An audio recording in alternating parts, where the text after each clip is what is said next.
Bonjour et bienvenue pour ce nouveau Hit Story. Aujourd'hui, on reçoit un artiste rare et précieux de la chanson française. Il était chez nos amis des Vinzelles à Volvic récemment. C'est un auteur-compositeur qui aime raconter des histoires avec poésie et humanité. Bonjour Florent Marché, merci d'être avec nous. Bonjour. Florent, on va revenir ensemble sur l'un de vos titres emblématiques, En famille, puis parler de votre actu. Donc En famille, c'est une chanson au texte très juste, à la fois tendre et ironique. Est-ce que vous pouvez nous raconter dans quel contexte elle a été écrite ? Je m'en souviens absolument plus. C'est vrai ? Non. Je sais que lorsque j'écris une chanson, c'est peut-être mon côté un peu sale gosse qui ressort, mais c'est autant l'envie de raconter une histoire un peu particulière que de tordre un cliché. Et j'aime bien aussi un peu ce côté périlleux de s'attaquer à un sujet qui a priori nous donne une sorte d'injonction à être tous d'accord pour dire que la famille c'est génial. Alors que pas forcément. Et je me souviens d'ailleurs d'une interview de Bakri qui était à l'époque d'un air de famille, où il disait en substance que dans la famille il y avait justement cette injonction à dire que forcément la famille c'est bien. Et là il disait mais le soleil aussi c'est bien, sauf que quand on signe trop longtemps ça brûle. Ah oui, et, pas mal. Voilà, moi j'aimais bien cette idée-là.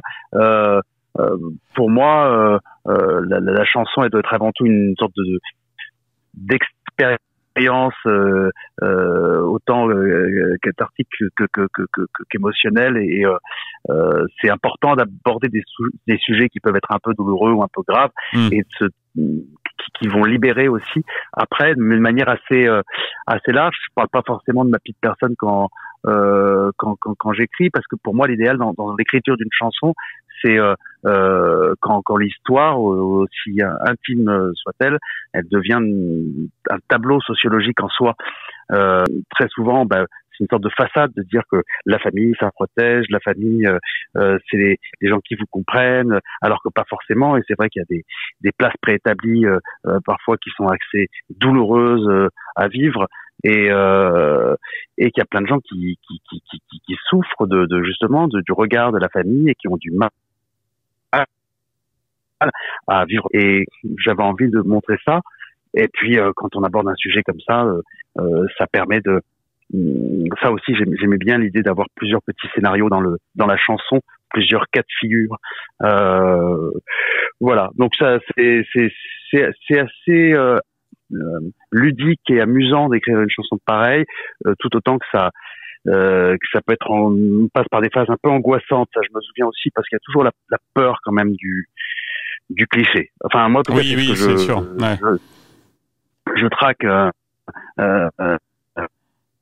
comme on dit souvent, voilà, c'est cette expression pour dire que les choses sont évidentes quand on dit merci Maigret, comme si on n'avait pas beaucoup creusé en fait sur un sujet, mais c'est vrai que là, la famille, on touche à un cliché en soi. Bien sûr. Qui est la famille, c'est bien. Et donc voilà, j'avais envie de travailler là-dessus, que ce soit grinçant, un peu mélancolique, mais aussi grinçant. Et puis finalement, ce que je dis à la fin de la chanson, c'est que la famille, ce sont aussi des témoins, et ça c'est important. C'est pour ça, et elle a cette force quand même humaniste, la famille. Faut reconnaître, parce qu'il faut quand même reconnaître des choses positives. Hein. Bien sûr, oui, quand même. Oui. Loin de là, parce que je trouve que ma chanson, elle est d'ailleurs plus positive qu'on l'imagine, parce qu'à la fin, ça se ferme sur, certes, un deuil, mais on comprend aussi que les témoins les plus anciens, les témoins de vie, sont extrêmement importants, et que il y a aussi quelque chose, une sorte de leçon d'humanisme qu'on apprend avec la famille. Quelqu'un dans notre famille qui aurait pas du tout les mêmes convictions que nous, les mêmes façons de voir la vie, et qui serait même je vais pas dire un parfait salopard, mais pas loin, on peut avoir de l'humanité pour cette personne. Et ça, c'est quand même la grande force de la famille, en fait. Il y a plein de gens qu'on ne pourrait absolument pas fréquenter s'ils n'étaient pas de notre famille. Ah oui, ça c'est sûr. Et donc ça nous apprend une sorte de forme de tolérance et d'empathie qui me semble assez importante. Et ça, c'est le côté le versant plus plus positif de la famille. Florent, je le disais en introduction, vous étiez présent au Vinzel récemment, la semaine dernière. Comment s'est passée la soirée? La soirée, elle était forcément merveilleuse, très émouvante. Moi, c'est un lieu que j'aime par-dessus tout depuis que je l'ai découvert. En plus, bon, je l'ai découvert de manière un peu sombre, puisque c'était pour l'enterrement de Jean-Louis Murat. Oui. Mais tout de suite, j'ai été assez fasciné par ce lieu qui. Et alors pour le coup, j'ai l'impression d'être dans une vraie famille, puisque ça réunit beaucoup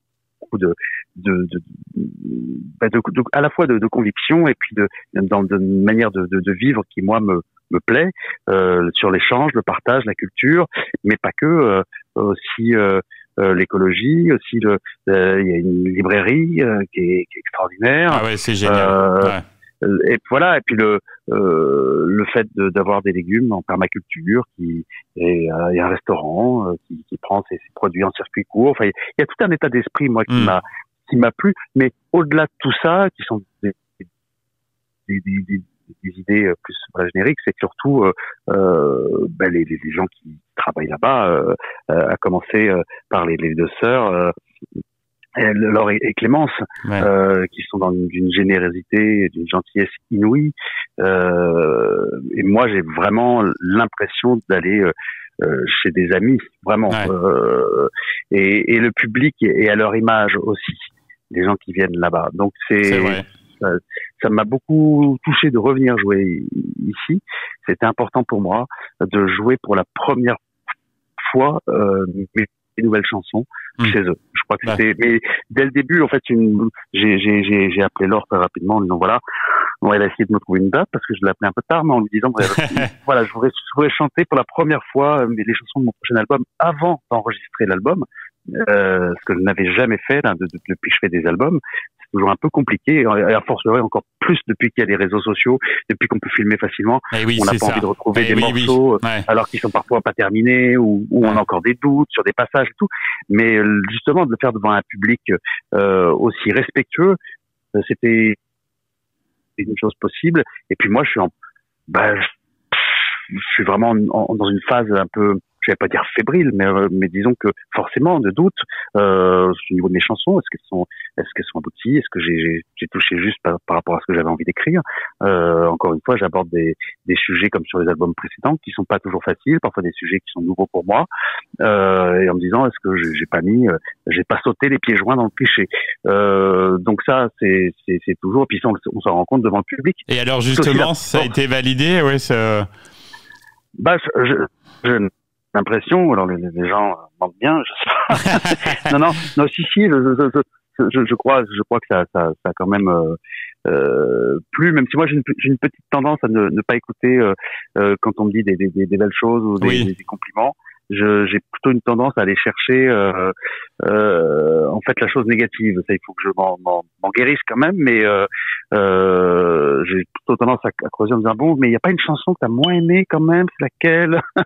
Voilà, j'ai plutôt cette tendance-là, mais non, ça m'a quand même globalement conforté et avec une surprise d'un morceau qui a bien fonctionné, et alors que pour moi il était pas en marge, mais c'était un extrait d'un prochain livre que je vais sortir aussi en même temps que l'album. Et je savais pas si ça fonctionnait. Je venais de faire la musique, on va dire 2 ou 3 jours avant. D'accord. Ah oui, d'accord. Avant de partir. C'est pas du tout prévu que je le fasse, et puis je l'ai quand même fait, et ça a très bien fonctionné. Donc je me dis en fait voilà, ce morceau-là, j'ai plus de doute maintenant, il sera sur l'album. Mais oui. Est-ce que vous pouvez nous donner une date de sortie là pour l'album et le livre? C'est un peu tôt pour le moment. Ah d'accord, ok. J'ai toute une équipe qui réfléchit, mais globalement l'album sera terminé d'enregistrer à la fin de l'année là, en décembre, avec les premiers extraits, on va dire en début d'année, peut-être en mars. Et puis après, les choses sont toujours un peu longues. Nous les chanteurs, on est devenus finalement des chanteurs d'opéra où avant on pouvait sortir des choses un mois après l'enregistrement, c'est longtemps que c'est plus le cas. Oui. Ou au contraire, il faut planifier énormément. C'est une habitude, c'est-à-dire que je suis toujours, une fois que j'ai terminé un projet, je sais qu'il va sortir 6 mois après ou 8 mois après. Ah oui, d'accord, c'est ça. Donc, le laps de temps, je pars du coup sur d'autres projets. Je sais que je pense qu'au moment où sortira l'album, je serai déjà sur un nouveau livre, par exemple, de nouvelles chansons. Mais c'est pas grave, on fait avec, c'est un peu étonnant, mais c'est pas mal aussi, parce que ça veut dire qu'on réagit pas à chaud, notamment sur la promo, par exemple. Moi, je sais que c'est un exercice qui peut me faire un peu peur, je me trouve pas toujours très bon, et la promo en FOM, c'est toujours mieux, parce qu'on a pris un peu plus de recul avec l'album, et c'est toujours pas mal. Donc là, c'est plutôt bien, on a du temps aussi pour préparer. Je dis ça parce que je pense que l'album sortira pas avant juin ou septembre 2026. Bah, vous viendrez nous en reparler, Florent, du coup. Mais avec plaisir, j'espère bien. Bah, c'était un plaisir de vous avoir dans l'émission, et puis pour le plaisir, on va se quitter en écoutant En famille. Merci beaucoup, Florent Marché. Merci beaucoup, Stéphane. Merci.